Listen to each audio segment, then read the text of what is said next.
ಅಂತ ಹೇಳಿದ್ದಾರೆ. ನಾನೇನು ಹೇಳಿದ್ದೀನಿ? ನಿಶ್ಚಿತವಾಗಿ ವಿಜೇಂದ್ರವ್ರನ್ನ ಈ ಚುನಾವಣೆ ಮುಗಿದ ತೆಗೆದಾಕ್ತಾರೆ. ಬಾಗಲಕೋಟೆ ನಾವೇ ಗೆಲ್ತೀವಿ, ದಾವಣಗೆರೆ ನಾವು ಗೆಲ್ತೀವಿ.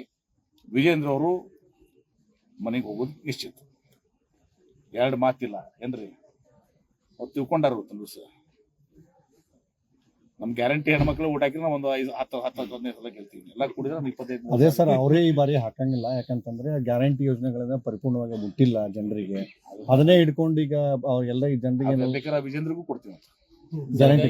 AI ತಂತ್ರಜ್ಞಾನ ಬಳಸಿಕೊಂಡು ಹಣ ಹಂಚ್ತಾ ಇದಾರೆ ಅಂತ ವಿಡಿಯೋಗಳನ್ನು ಕ್ರಿಯೇಟ್ ಮಾಡಿ ಬಿಜೆಪಿ ಅದು ವಿಜೇಂದ್ರಗೆ ರೂಢಿ ಇದೆ. ನಾನು ಮನೆ ಹೇಳಿದ್ನಲ್ಲ, ಅವ್ರ ತಂದೆಯವರು ವಿಜೇಂದ್ರ ಮಾಡೋ ಕೆಲಸನೇ ಅದೇ ಆಗಿತ್ತು, ಕಲೆಕ್ಷನ್ ಅಂಡ್ ಡಿಸ್ಟ್ರಿಬ್ಯೂಷನ್. ಅಧಿಕಾರ ದುರ್ಬಳಕೆ ಮಾಡ್ಕೊಳ್ತಾರೆ ಯಾರು ಅವರೇ ಮಾಡಿದ್ರು. ಮತ್ತೆ ಅವ್ರ ಮೇಲೆ ಅಲಿಗೇಷನ್ ಇತ್ತಲ್ಲ, ಸಹಿ ಮಾಡ್ತಾರ ಯಡಿಯೂರಪ್ಪನವ್ರು, ಇವರೇ ಇವರೇ ಸಹಿ ಮಾಡ್ತಾರ ಅಂತ ಹೇಳಿ ನಮ್ಮ ಸ್ನೇಹಿತರಾದಂತ ಬಸವನಗೌಡ ಪಾಟೀಲ್ ಯತ್ನಾಳ್ ಅವ್ರು ಹೇಳ್ತಿದ್ರು.